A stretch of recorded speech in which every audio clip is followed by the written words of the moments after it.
नमस्कार दोस्तों, आइए जानते हैं उत्तर प्रदेश की ताजा और बड़ी खबरें। लेकिन अभी तक आपने इस वीडियो को लाइक और चैनल को सब्सक्राइब नहीं किया है तो फटाफट से कर लीजिए ताकि उत्तर प्रदेश की खबरें सबसे पहले आपको मिल सके। आज की पहली खबर,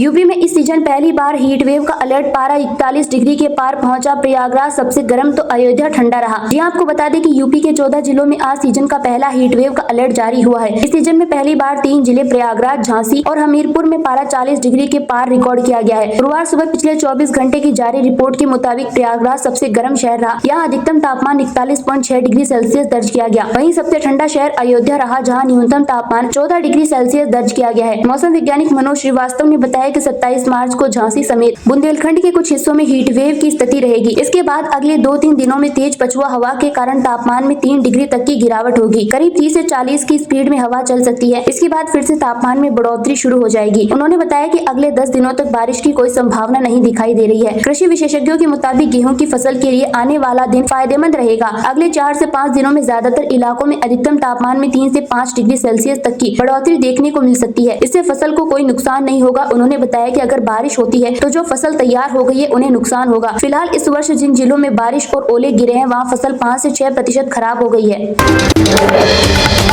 यूपी में क्या सपा कांग्रेस का गठबंधन टूटेगा? राहुल गांधी 200 सीटों से कम पर राजी नहीं, सांसद इमरान मसूद ने दिए संकेत। जी हां साथियों, आपको बता दें कि राहुल प्रियंका के करीबी और पश्चिमी यूपी के कांग्रेस सांसद इमरान मसूद ने साफ कर दिया है कि 80 में 17 का फॉर्मूला अब स्वीकार नहीं। मसूद ने साफ कहा है कि हम लोग इस बार किसी को जिताने या हराने के लिए नहीं लड़ेंगे। हमारा संघर्ष कांग्रेस के आधार को वापस लाने के लिए होगा। इमरान मसूद का बयान ऐसे वक्त आया है जब कांग्रेस ने प्रदेश में जिला अध्यक्षों और महानगर अध्यक्षों की सूची में पिछड़ों के साथ सबसे ज्यादा जगह मुस्लिमों को दी है। सवाल यह है कि जिस सपा कांग्रेस गठबंधन ने भाजपा को बहुमत पाने से रोक दिया था, क्या उसकी लाठी ढीली हो चुकी है? राजनीतिक विश्लेषक एवं वरिष्ठ पत्रकार सुरेश बहादुर सिंह की इस बारे में बेबाक राय है। वे कहते हैं कि 2017 विधानसभा चुनाव और 2024 के लोकसभा चुनाव में सपा कांग्रेस गठबंधन के परिणामों को देखें तो सपा ही फायदे में रही। सपा का दोनों बार जीत का स्ट्राइक रेट कांग्रेस की तुलना में अच्छा रहा। 2017 के विधानसभा में सपा का स्ट्राइक रेट 15.77% और कांग्रेस का 6% था। लोकसभा 2024 में सपा का स्ट्राइक रेट 59% और कांग्रेस का 35% रहा।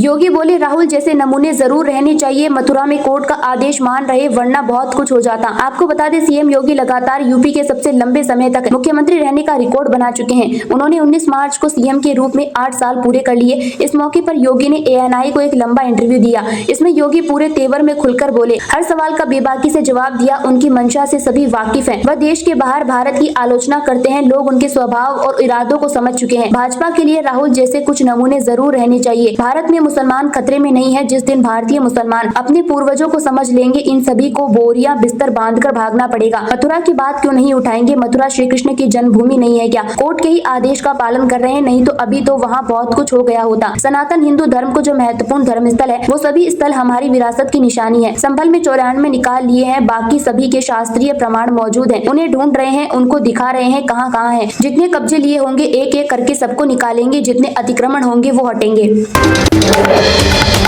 चारधाम यात्रा 30 अप्रैल से इस बार रील बनाने वालों की नो एंट्री, पैसे देकर VIP दर्शन भी नहीं कर सकेंगे। आपको बताते चले कि उत्तराखंड में 30 अप्रैल से शुरू हो रही चारधाम यात्रा में इस बार वीडियो रील बनाने वालों और यूट्यूबर्स की एंट्री रोकने की तैयारी है। केदारनाथ बद्रीनाथ पंडा समाज ने तय किया है कि इस बार मंदिर परिसर में इन्हें नहीं आने देंगे। यदि कोई ऐसा करता मिला तो बिना दर्शन उसे लौटा दिया जाएगा। इस बारे में प्रशासन को भी बता दिया गया है। केदारनाथ सभा के अध्यक्ष राजकुमार तिवारी ने भास्कर को बताया कि पिछले साल रील बनाने वालों के चलते काफी अव्यवस्था फैली थी। समुद्र तल से 12,000 फीट ऊपर केदारनाथ धाम में ढोल नगाड़ों का शोर सिर्फ रील बनाने के लिए किया गया था। यात्रा शुरू होने के बाद 10 से 12 दिन तक पूरी शिवालिक पर्वतमाला में ये शोर गूंजता रहा। यहाँ की प्रकृति के लिए ये शोर ठीक नहीं है, इसीलिए इस बार कैमरा ऑन भी नहीं करने देंगे। इसी तरह पैसे देकर VIP दर्शन की व्यवस्था भी धामों पर बंद रहेगी। बद्रीनाथ धाम के पंडा पंचायत के कोषाध्यक्ष अशोक टोडरिया ने कहा कि पैसे देकर दर्शन करवाना भगवान की मर्यादा के खिलाफ है।